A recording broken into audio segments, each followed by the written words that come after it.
If you want to make a copy of a Prezi presentation, this quick tutorial will show you exactly how to do it in just a few simple steps. This is a really useful trick if you want to reuse an existing presentation, create a backup, or start a new version without changing the original file.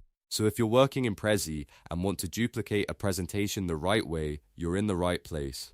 And before we begin, if this video helps you out, please make sure to hit that like button and subscribe for more easy software tutorials just like this one. Alright, let's jump in.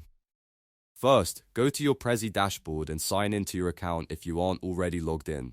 Once the dashboard opens, you'll see all of your existing presentations displayed on the screen. Now find the presentation you want to copy. Hover your mouse over that presentation and you should see a few options appear. Look for the three dots below the presentation. These dots open the additional menu for that specific file. Click on those three dots to bring up the available actions. From the list of options, select Make a Copy.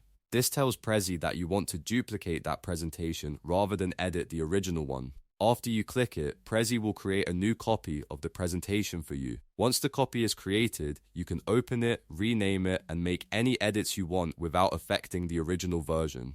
This is especially helpful if you want to test ideas, create multiple versions, or build on a previous presentation without starting from scratch. So to quickly review, go to the Prezi dashboard, hover over the presentation, click the three dots, and then choose Make a Copy.